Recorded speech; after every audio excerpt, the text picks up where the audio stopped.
అలాగే మన అప్పలరాజు గారిని, మందిన రాయపరాజు గారిని, ముచ్చాల గారిని వేదిక రావాల్సింది కూర్చున్నాం. అలాగే భీమవరం నియోజకవర్గ వైఎస్ఆర్ కాంగ్రెస్ పార్టీ ఇన్ఛార్జ్ చిరమేల రాయుడు గారిని మాట్లాడాల్సింది కూర్చున్నాం అడుగుతున్నాను. Thank you sir. మనం ప్రతి సంవత్సరం డాక్టర్ బిఆర్ అంబేద్కర్ యొక్క జీవితాన్ని లేదా ఆయన యొక్క విగ్రహం పట్ల జయంతి రోజున లేకపోతే వర్ధంతి రోజున మనం చేసుకోవడం కాదు. ఆయన చెప్పినటువంటి సిద్ధాంతం ఏంటి, ఆయన బోధించిన తత్వం ప్రపంచం నేటి రాజ్యాంగాల కంటే అత్యంత ఉన్నతమైనటువంటి రాజ్యాంగాన్ని ఈ భారతదేశానికి అప్పగించిన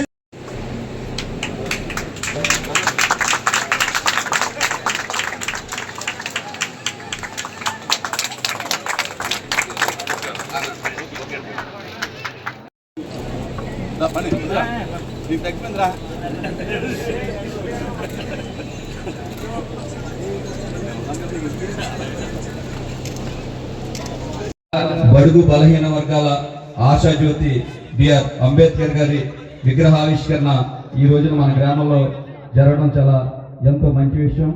ఎందుకంటే ఆయన రాసుకున్నటువంటి సంస్కరణలు ఏవైతే ఉన్నాయో ఈ రోజుకి కూడా అవి అమలు చేస్తూ నిజంగా మన భారతదేశంలో మనందరికీ కూడా ఆశాజ్యోతిగా ఉన్నటువంటి మన అంబేద్కర్ గారికి శుభాకాంక్షలు తెలియజేసుకుంటూ, మరి ఈ రోజున డాక్టర్ బిఆర్ అంబేద్కర్ గారి జయంతి రోజున మన ఎప్ప గ్రామంలో ఆయన విగ్రహాన్ని ఆవిష్కరించడానికి ఎంతో ఆనందంగా ఉంది. ఎంచేదంటే మనందరం ఇవాళ స్వతంత్రంగా స్వేచ్ఛగా ఎవరికి తల వంచకుండా నాకు నేను అని చెప్పుకునే విధంగా బ్రతకగలుగుతున్నాము అంటే ఆయన రాసినటువంటి రాజ్యాంగం అనేటువంటిది అన్ని మన భారతదేశంలోనే కాకుండా యావత్ ప్రపంచానికి ఒక దిక్సూచిగా, అంటే మానవాళి అందరూ సమానమే, ఎవరు ఎక్కువ కాదు ఎవరు తక్కువ కాదు, ప్రతి ఒక్కరూ స్వతంత్రంగా బతకాలంటే ఒక ఆదర్శం రాజ్యాంగం, ఆయన రచించినటువంటి రాజ్యాంగం ఇవాళ మన భారతదేశంలో కాదు యావత్ ప్రపంచానికి ఆదర్శంగా ఉందని చెప్పే సందర్భంగా నేను తెలియజేసుకుంటున్నాను. మరి భావితరం ఇందాక చెప్పినట్టుగా విద్యార్థులు కానీ యువకులు కానీ ఆయన ఏదైతే రచించే సూచనలో ఆయన సూచించు భారతదేశ ఆయన యొక్క ఆశయాలన్నింటినీ కూడా యావత్ ప్రపంచానికి తెలియవలసిన బాధ్యత మన యువతరం పైన ఉందని చెప్పి తెలియజేసుకుంటూ, ప్రతి ఒక్కరూ కూడా ఏదైతే ఆయన సూచనల మేరకు మన అందరం కూడా అనుసరించామో ఇన్ని సంవత్సరాలైనా కాకుండా ఇక ముందు ఎప్పుడు కూడా యావత్ ప్రపంచం అందరూ కూడా మన భారతదేశాన్ని మన యొక్క రాజ్యాంగాన్ని అనుసరించే విధానంగా ఉంటుందని చెప్పేసి తెలియజేసుకుంటూ, ఒకసారి మనం గమనించవలసినటువంటి ఏంటంటే బాబాసాహెబ్ అంబేద్కర్ జయంతికి వర్ధంతికి మన కార్యక్రమాలు చేయటమే కాదు, అంబేద్కర్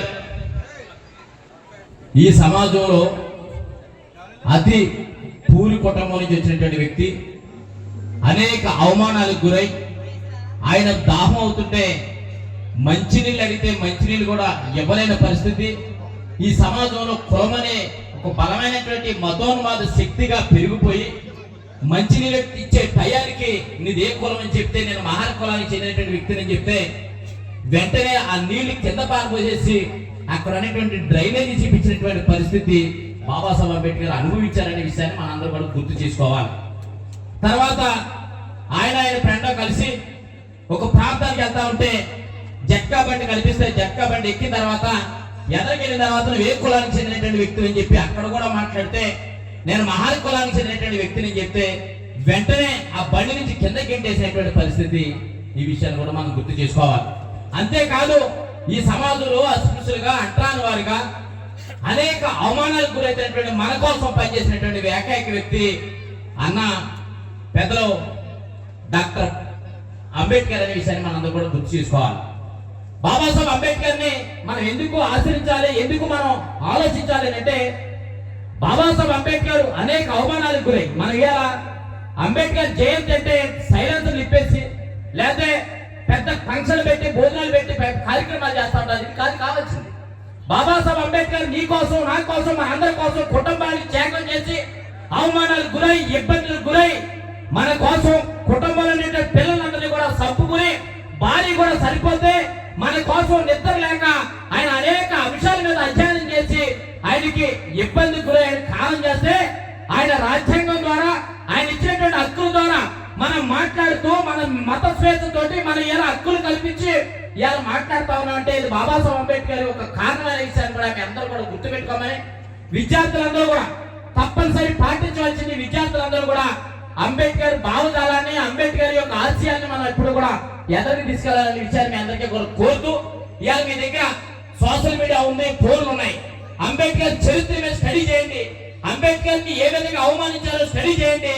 అంబేద్కర్ ఊరికినే భారతదేశానికి రాజ్యాంగ నిర్మాత అవ్వలేదు, ఎవడో ఇచ్చింది కాదనే విషయాన్ని కూడా మీ అందరికీ కూడా తెలియపరుస్తూ ప్రపంచ దేశాల్లోనే భారతదేశం ఒక అతిపెద్ద ప్రజాస్వామ్య దేశం. ఇవాళ ఈ దేశం ఇంత క్రమశిక్షణగా కట్టుబాటుతో నడుస్తూ ఉంది అని అంటే దానికి మార్గనిర్దేశం చేసినటువంటి వ్యక్తి బాబాసాహెబ్ అంబేద్కర్. ఆ రోజున రాజ్యాంగాన్ని రాయటానికి మరి ఆయన ప్రధానటువంటి కారణం ఆ రోజు నుంచి ఈ రోజు కూడా స్వేచ్ఛగా అట్టడుగు వర్గాల వారు కూడా పాలనలో కానీ అన్ని వర్గాల్లో కానీ సమాన ప్రతిపత్తి పొందటానికి ఆయన చూపించినటువంటి మార్గం ఈ రోజు వరకు ఏ ప్రభుత్వాలు వచ్చినా అంబేద్కర్ ఆశయ సాధన కోసం పనిచేయవలసినట్టుగా ఆయన చేసినటువంటి మార్గనిర్దేశం ఈ రోజు వరకు కూడా పనిచేస్తూ ఉంది. భారతదేశంలో ఏ మూలకెళ్ళినా అంబేద్కర్ గారి విగ్రహం మనం అందరూ కూడా అన్ని వర్గాల వారు ఏర్పాటు చేసుకుంటూ ఉన్నాం. అలాంటి మహనీయుడు ఆశించింది ఒకటే, విద్య ద్వారా వారి సామాజిక స్థితిగతులు మెరుగుపడతాయి. ప్రతి ఒక్కరూ కూడా చదువుకోవాలి, చదువు ద్వారానే విజ్ఞానం పొంది ప్రతి ఒక్కరూ కూడా ఆర్థికంగా వృద్ధి చెందుతారని నమ్మినటువంటి మహానాయకుడు బాబాసాహెబ్ అంబేద్కర్.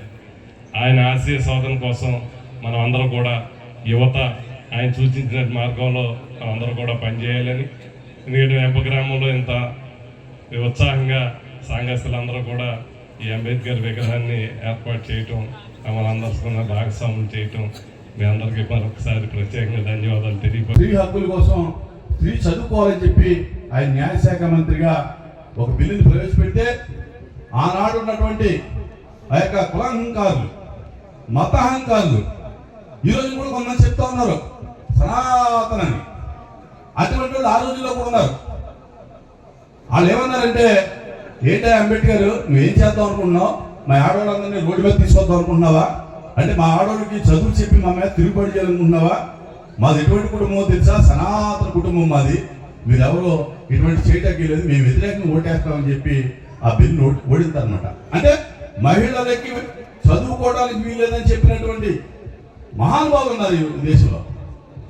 దాన్ని ఆయన బిల్లు ఓడిపోతే వచ్చి మెట్ల మీద కూర్చుని ఏడుస్తాడు. ఎవరి కోసం ఏడ్చాడు? దళితుల కోసం కాదు, లేకపోతే అణగారిన వర్గాల కోసం కాదు. ఈ దేశంలో పుట్టినటువంటి ప్రతి ఆడబిడ్డ కోసం ఆయన తన కన్నిటిని పార్లమెంట్ ముందు కాల్చినటువంటి మహానుభావుడు. ఈ రోజున చదువుకుంటున్నారు పిల్లలంటే, అమెరికాలో ఉన్నారంటే, అంతర్జాతీయంగా ఉన్నారంటే అన్ని వర్గాల ప్రజలు, అది ఎవరు చేసింది కాదు, డాక్టర్ బిఆర్ అంబేద్కర్ చేసినటువంటి ఆలోచన విధానం. కనుక ఒక కూలాడు 24 గంటలు 12 గంటలు, దానికి లిమిట్ లేదు పని చేయించుకోవడానికి. అలా కాదు, ప్రతి మనిషి తన శక్తిని మించి పనిచేయడం, పని చేయించుకోవడం శ్రమదోపిడి అని చెప్పి నిరూపించి మనిషి 8 గంటలు మాత్రమే పని చేయాలని చట్టం తీసుకొచ్చినటువంటి మహానుభావుడు. అలాగే ఇప్పుడు మనం వాడుకుంటాం, ఎంపకాలు వెళ్తా ఉంది. ఎంప ఎంత దూరం? కాలువ చాలా దూరం, చివరి గ్రామం అంటారు. పుష్కలంగా నీళ్ళు వస్తూ ఉన్నాయి, అది అంబేద్కర్ వాళ్ళు వస్తుంది. ఎంప కాలువలో నీళ్లు అంబేద్కర్ వాళ్ళు వస్తుంది. ఎలా వస్తుందండి? ఎక్కడ పుట్టాడండి అంబేద్కర్, అంబేద్కర్ సైన్ అంటారు.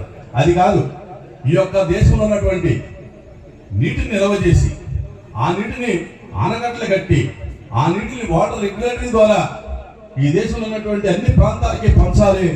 శివారు భూములు కూడా నీళ్ళు వెళ్తేనే, ఈ భూమి పండితేనే ఈ దేశం అభివృద్ధి చెందుతుందని ఆలోచన చేసి వాటర్ రెగ్యులేటరీ స్పెషల్ చదువుకునే హక్కు, అలాగే ఓటేసే హక్కు. ఓటు ఎవరికి లేదు ఆ రోజుల్లో. ఓటు అనేది ఎవరో భూమి ఉన్న వాళ్ళకి, చదువుకున్న వాళ్ళకి మాత్రం ఓటు ఉంది. కానీ ఈ రోజున ప్రతి వాడు కూడా గుంటోడు, గుడ్డోడు, ఉన్నవాడు, లేనోడు, ఆ కులం, ఈ కులం, ఆ ప్రాంతం, ఈ ప్రాంతం లేకోకుండా ఓటు ఇచ్చాడంటే కనుక ఆ ఓటు ఇచ్చినటువంటి ఘనత మహానుభావుడు బిఆర్ అంబేద్కర్. కనుక అటువంటి మహానుభావుని యొక్క విగ్రహాన్ని ఏర్పాటు చేసుకోవటం, ఎప్పటికైనా మరి కళ్ళు తెరవటం చాలా గొప్ప విషయం. నేను చెప్పేది ఏంటంటే సమాజం అంతా ఆయన గౌరవించాలి. ముఖ్యంగా మనం ఎవరైతే ప్రత్యేకించి విగ్రహాలు పెట్టుకున్నామో పెట్టేసాం అయిపోయింది, సాయంత్రం భోజనాలు పెట్టుకున్నాం కాకుండా ప్రతి సంవత్సరం మీరు క్రిస్మస్ ఎలా చేసుకుంటారు, సంక్రాంతి ఎలా చేసుకుంటారు, రంజాన్ ఎలా చేసుకుంటారు, దీపావళి ఎలా చేసుకుంటారో అంతకంటే గొప్పగా ఈ యొక్క జయంతిని చేసుకోవాలి. మీ ఊళ్ళో ఉన్నటువంటి మీ ఆడపడుచులందరూ కూడా కౌలు పెట్టుకోవాలి. మనం ముందుగా ఏం చేస్తాం, మన ఇంట్లో మంచి కార్యక్రమం చేస్తే ఫస్ట్ చెప్పేది ఆడపడుచులు చెప్తాం, అవునా కదా? అంచేత మనం జరిగేటటువంటి ఈ పండక్కి ప్రతి ఆడపడుచుని పిలుచుకుని గౌరవించుకుని ఇది ఒక ఆడపడుచుల పండగగా చేసుకోవాలి. ఎంచేతండి ఈ రోజున స్త్రీని బతకగలుగుతుంది, గౌరవం ఉండగలుగుతుంది, రోడ్డు మీద తిరగలుగుతుందంటే ఆ మహానుభావుడు ఇచ్చినటువంటి ఆలోచన. కనుక ప్రతి ఒక్కరూ కూడా దీన్ని ఆచరించాలని చెప్పి ఈ రోజు ఏదైతే ఛేదస్తవాదులు, మత ఛేదస్తవాదులు లేదా కుల ఛేదస్తవాదులు ఉంటారో వాళ్ళకి వ్యతిరేకంగా మాట్లాడాలి తప్ప టోటల్గా అగ్రవర్ణాలకు వ్యతిరేకంగా మాట్లాడటం మంచిది కాదు. ఉదాహరణ ఎందుకు చెప్తానంటే సందర్భంగా ఈ మన కోసం పోరాటం, ఈ దేశంలో పోరాటం చేసినటువంటి వ్యక్తులు అనేక మంది ఈ దేశంలో మన కోసం త్యాగం చేసినటువంటి మహానుభావులు అందరూ కూడా అగ్రవర్ణాల వారే. అలాగే ఈ రోజున ఇక్కడ ఈ బొమ్మ ఏర్పాటు చేసుకోవడానికి లేకపోతే ఈ చర్చి కట్టుకోవడానికి మనకు మాట్లాడటానికి సహాయం చేసింది మరి వర్మ గారు. ఆయన కూడా ఒక అగ్రవర్ణమే. మరి ఇన్ని విమర్శించగలుగుతాం మనం? విమర్శించవచ్చా? రాయరాజు గారు విమర్శిస్తామా? అంచేత మన మాట, మన పని, మన తీరు కూడా మరి ఆ రకంగా ఉండాలని చెప్పి ఎవరైతే మనకు సహాయం చేస్తారో, ఎవరైతే మనం ఆదుకుంటారో వారిని ఎప్పుడు కూడా మనం గౌరవించాలి. అటువంటి గౌరవాన్ని ఎలా రాయరాజు గారికి మనందరూ కూడా ఇవ్వాలని చెప్పి తెలియజేసుకుంటూ మరి సంఘ పెద్దలు ఆయన్ని గౌరవించాలని చెప్పి కోరుకుంటాం.